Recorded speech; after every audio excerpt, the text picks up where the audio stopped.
Greetings. My name is Ben Dominguez. I'm participating through digital format at the San Jose conference of the IBFR, and I'm now going to make a 15-minute PowerPoint presentation of the paper that I submitted. Let me share the screen and open up the PowerPoint presentation. You can see it here. It is entitled, let me change this a bit so it's easier to see, Web3 Hegemony and Anonymity, the Transnational Social Identity Dynamics of Globalized National Political Economic Interdependency. The paper highlights that hegemony, which is an important topic, theme in political science, has its foundation in the authority of a nation state, manifested clearly in the community value that consensually is affirmed in the value of in the fiat currency that a state manifests, produces. State authority permits the potential for the existence of the so-called rule of law, both in its explicit legal forms and its habitual patterns of behavior on the basis of mutual expectations. State regulation and enforcing property rights is critical for the real functioning of markets, the outcomes of which functionally reaffirm state authority. This reaffirmation emerges both by reinforcing its material resources and also by seeking exceptions that exploit state authority while circumventing transparency. The release of the Panama, Paradise, and Pandora Papers revealed the arena of typically legal financial market transactions, yet they appear to violate commonly habitually held normative assumptions in national communities, particularly in so-called developed societies. The reaction of many participants in these highly regulated, even criminal endeavors to challenge the legitimacy of the state authority that attempts to impose these conditions. The value of blockchain cryptocurrency includes anonymity as a reactionary resistance to the state authority and hegemony. Cryptocurrencies are dialectical creations of national rule of law in the interstate system. So the intent of the paper is to apply social identity theory for explaining state behavior and state institutionalization as developed in Martha L. and Richard W. Cottom in their book published in 2001 entitled The Nationalism and Politics, the Political Behavior of Nation States, in which they draw upon social identity theory for their political psychological perspective approach to conceptualizing nationalism in the form of nationalist stereotyping and political behavior. Some of the fundamental assumptions of social identity theory are that people like to form in-groups, people self-identify with those in-groups, and people tend to want to have a positive self-image. And therefore, if the in-group with which they self-identify, and of course we have many in-groups with which we self-identify from not just our nation, including our families and our employers and so on, and we make a comparison with an out-group and we view our status as negative. We come away with a negative self-evaluation. We can respond in different ways. And the social identity management strategies that people adopt include social mobility. I can attempt to join the perceived positive outgroup, particularly if the positive outgroup is seen as permeable, and I can join it. Social mobility to rise, for example, to a higher socioeconomic class in society through education and success in whatever fields I'm in. Another social identity management strategy is social creativity, and social creativity involves changing the comparison criteria with which I am comparing myself and my in-group with the out-group. So maybe the out-group that I see as superior to me might be more prosperous than me, my in-group, and that causes me to have a negative self-evaluation, but I can perhaps compensate by changing the evaluation criteria to, for example, viewing myself as being a superior a warrior culture, a superior fighter group. This is called social creativity in social psychological, social identity management strategies.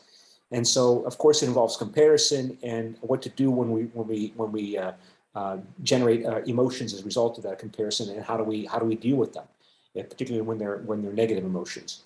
And of course, other social identity management strategies include social competition, which is basically compete with the outgroup, try to surpass the outgroup along the same criteria. And of course, in most pathological form, it might even go to escalate, like in wartime, to erasing the outgroup. Genocide is the most horrible example of a zero-sum social competition strategy. And of course, stereotyping and emotions are part of social identity and social identity management strategies. And so social competition is one response, and the third response is, of course, as I already mentioned, social creativity and social mobility are the three, and and so I highlight that in the paper and try to apply this to the development of a self-identification with outgroups that are reacting.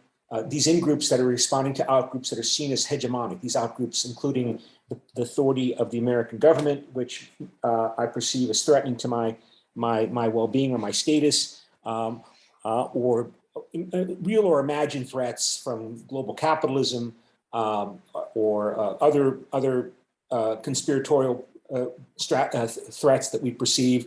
So much of in politics these days about conspiracy theory and theorizing, and that the development of the awareness and partial or developed or not so sophisticated of complex interdependency around the global economy and the global community. That's always been there, but people are becoming more and more aware of it at piecemeal ways and from self-serving perspectives. But to understand the development of the cryptocurrencies and blockchain as a response to the creation of an international order that, of course, is hierarchical in terms of influence, particularly under American predominance, American hegemony, as reflected, for example, in the U.S. dollar, and the fact that 88% of business transactions around the world involve the U.S. dollar. Now, of course, I might not have a problem with that, but there are people that do have a problem with that because they see American regulatory authorities and government authorities as somehow a threat or a challenge to what they want to do to acquire material wealth, to engage in social mobility, or to practice social creativity for the various in-groups. They see a threat from the state and the existing social order and those groups that support that existing social order. But at the same time, the development of social internet and social media reflects also this growing awareness of global complex interdependency and the opportunities that it can provide, for example, in facilitating exploitation of social creativity and social mobility opportunity structures, which growing complex interdependency reflects and encourages, and of course in the form of, for example, of the exploitation by the international economy of the internet for the global business and financial transactions, for example. So it's social cryptocurrencies and cryptocurrency blockchain movements are partly a dialectical response to the power of the state and in the international order to create hegemonies. So building off that hegemony to exploit the opportunities to which the state authorities might view as social deviance, as crime in the most formal legal forms, right? To behavior that the state does not like, it might even label it as criminal. And but at the same time, when something becomes labeled as criminal or declared to be criminal, it becomes more profitable, right? And that's a fundamental point mentioned in economics, basic economics textbooks, that when you make something illegal, you make it more profitable because it's more dangerous. So, and a large proportion of the global business and finance is involved in gray and black economy.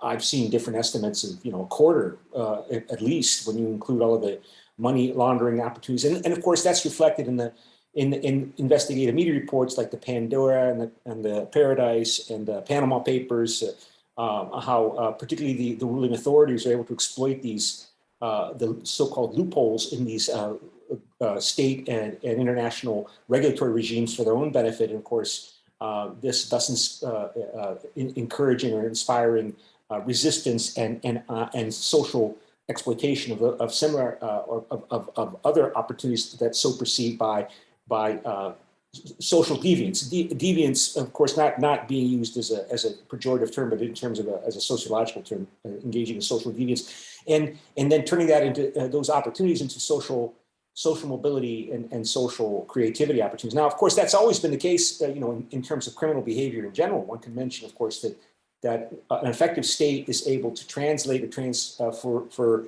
what heretofore has been labeled as criminal activity, social deviance, into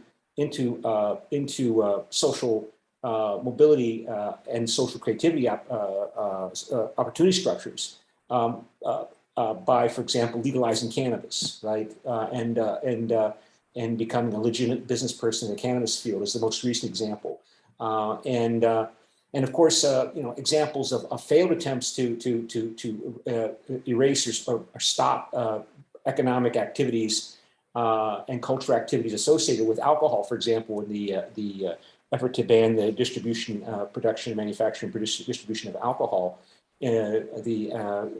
was of course a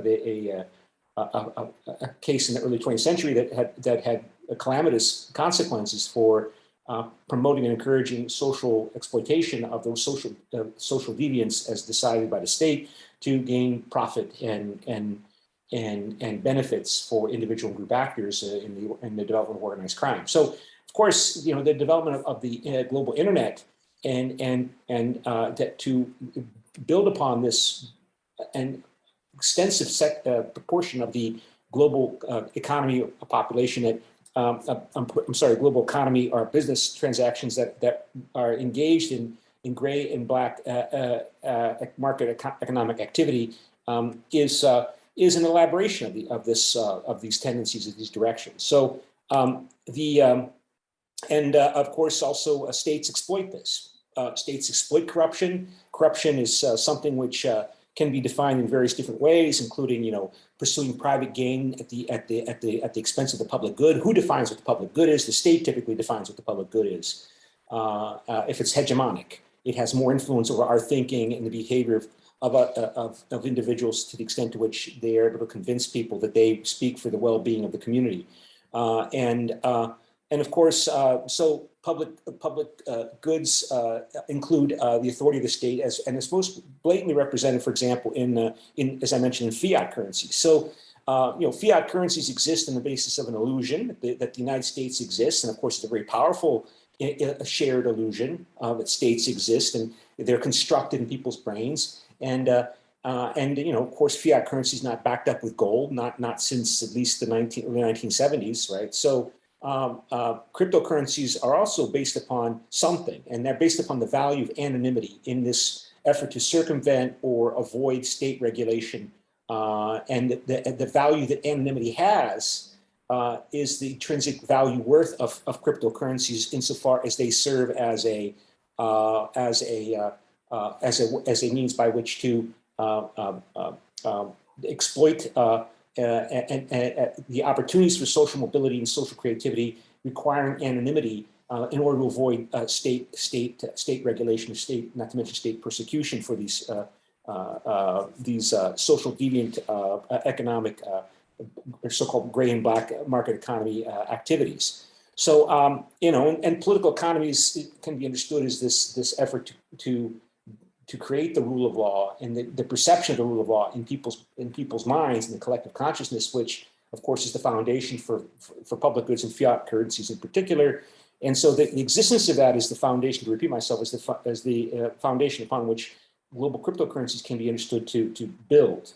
That cryptocurrencies cannot exist unless there are states that make the rule of law or the attempts at hegemony a real perceived factor in people's minds, and as perhaps as a threatening factor as well.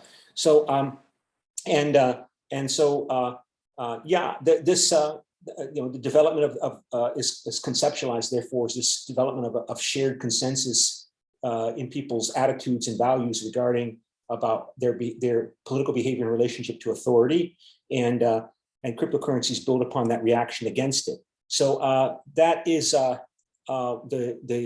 quick and dirty summary of the paper, and some of these points are all highlighted here in the 20 slides that I produced, which I of course were not really very able to cover very explicitly in the 15 minutes, but If anybody's interested, of course, I can send them the slides, the PowerPoint slides. So thank you very much. And I regret I'm not in Costa Rica. I hope to see you, however, in early January. Take care. Bye.